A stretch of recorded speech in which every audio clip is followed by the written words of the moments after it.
Hello, and welcome.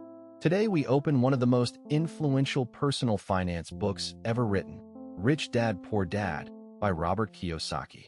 For over 30 years, this little book has changed the way millions of people think about money. So relax, and let's explore its simple but profound lessons together.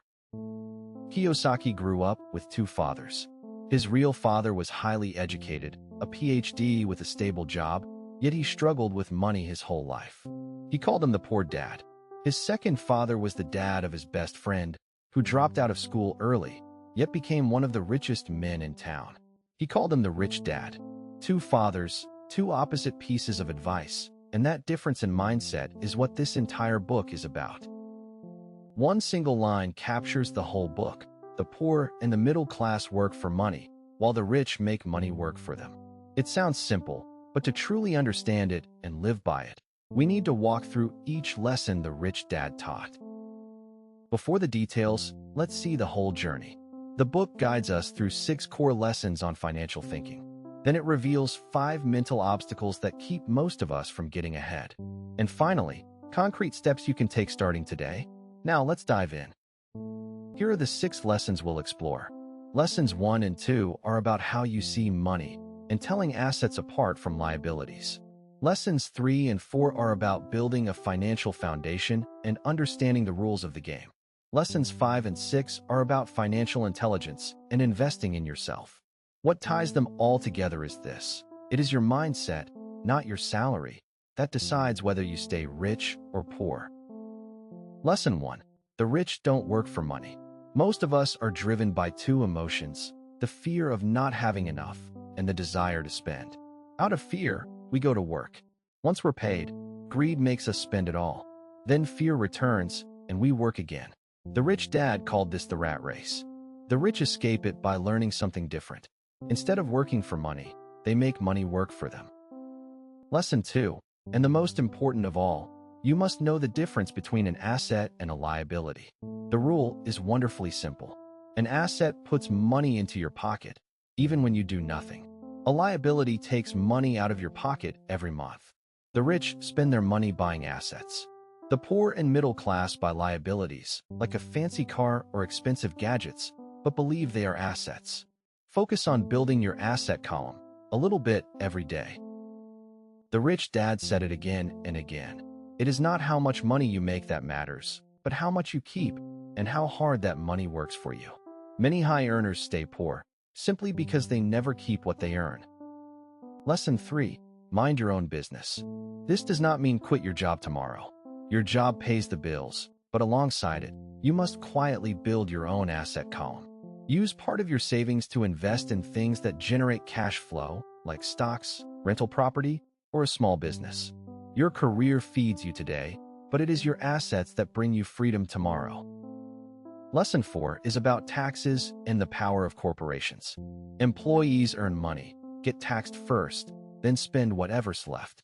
The rich, on the other hand, operate through corporations. They earn, pay their legitimate expenses first, and only then pay tax on what remains. This is not about evasion. It is about knowing the rules and financial intelligence. The better you understand the rules, the more of your hard work you get to keep. Lesson 5. The rich invent money. They don't wait around for luck. They train what the author calls financial intelligence, a real grasp of accounting, investing, markets, and the law. So while others see only risk and fear, they spot opportunity. Remember, opportunities are all around us, but they only reveal themselves to a mind prepared enough to recognize them. Lesson 6. Work to learn. Don't just work for money. When you are young, don't choose a job only because it pays well. Choose one that teaches you vital skills: sales, marketing, communication, management, and investing. The rich dad warned that becoming too specialized in a single task can be a trap that leaves you dependent. The most profitable investment of your entire life is the one you make in your own knowledge and skills. Knowing the 6 lessons is one thing, but why do most people still not get ahead? The author points out that even when we know what to do, 5 mental obstacles hold us back. The greatest obstacle is not the market, nor the economy. It is ourselves.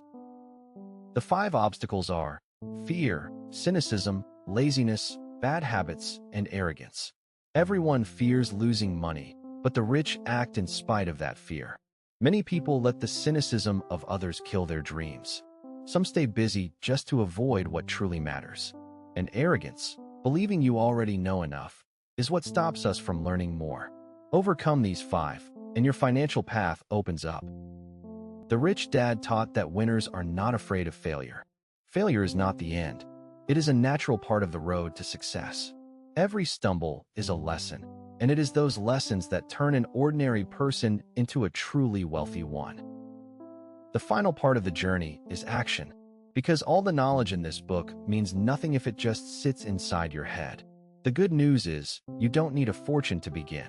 You only need small, steady steps, starting today. So what can you do right now? First, pay yourself first. Whenever you earn, set aside a portion to invest in assets before paying for everything else. Next, never stop learning.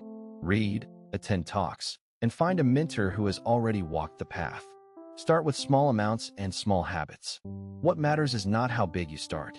It is whether you start at all. As we close the book, we realize its biggest message. Money, first and foremost, is an idea in the mind.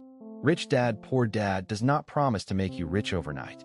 It teaches you to change how you think about money, and from there, to change your choices, and slowly, your whole life. True wealth begins with freedom and understanding, not just a number in your account. And remember the book's most beautiful line: your mind is your greatest asset, so train it and invest in it every single day. Because when your mind grows rich in its thinking, your wallet will, sooner or later, grow rich too. And those are the core lessons from Rich Dad, Poor Dad. I hope they have sparked a fresh way of seeing money in life. If you found this helpful, do read the full book, because many more fascinating stories are waiting for you. Thank you for listening, and may you stay steady on your own journey to financial freedom.